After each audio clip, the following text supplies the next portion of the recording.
ऐसा मैं नहीं हूं, मैं हूं तुच्छ और सारी दुनिया का सबसे घटिया, फिर भी प्रभु मेरा रथ अधभर में मत छोड़ना।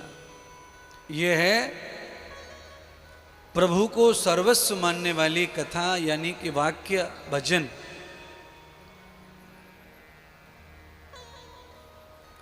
परमात्मा को जब ये मौका मिलता है हमारी तरफ से, तो अवश्यमेव हमारा जीवन जो है संघर्षों के बीच में रहकर भी सुरक्षित रहता है। क्यों रहता है? क्योंकि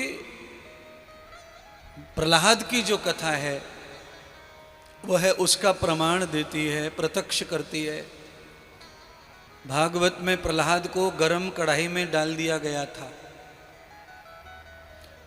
अब समझ लो, गरम तेल में डाल दिया गया तो क्या होना चाहिए बच्चे का, पर उस बच्चे का कुछ नहीं बिगड़ा। कारण नहीं बिगड़ने का कारण है कि उसने मातृभाव, पितृभाव, जो भी भाव है वो सब प्रभु के साथ ही जोड़ के रखा। गुरु कृपा से, नारद की आज्ञा से, जो नारद जी ने कहा वही बच्चे ने माना और उस पे चलता रहा। तो कहीं भी अनेक परेशानी खड़ी हो गई उसके सामने, भगवान के साथ जुड़ा रहा, गुरु के साथ जुड़ा रहा।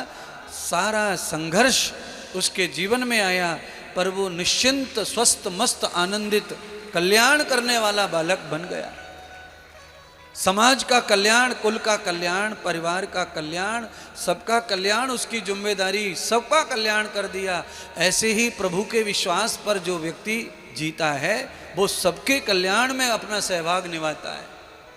वो कभी स्वार्थी काम नहीं करेगा, किसी जीव को कभी दुखी नहीं करेगा, किसी का मान प्रतिष्ठा गिराने का कभी प्रोग्राम नहीं करेगा, क्योंकि भगवान से जुड़ा हुआ व्यक्ति ऐसे कर्मों से बचता है। वो बस ये कर्म करता है कि किसी को कैसे अच्छा किया जाए, कैसे बढ़ाया जाए, किसी की स्तुति कैसे की जाए।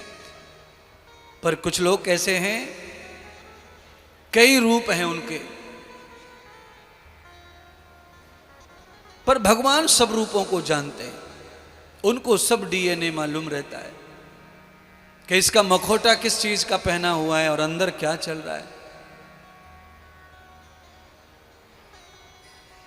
भगवान शुक्त जी ने सौनक आदि ऋषियों को नारद जी और ब्रह्मा जी का संवाद सुनाया। भागवत के प्रति श्रद्धा हो जाए ऋषि मुनियों की, और श्रीमद् भागवत का ज्ञान, भक्ति वैराग्य का ज्ञान, मुक्ति का ज्ञान लेकर उनके जीवन को कृतार्थ करें।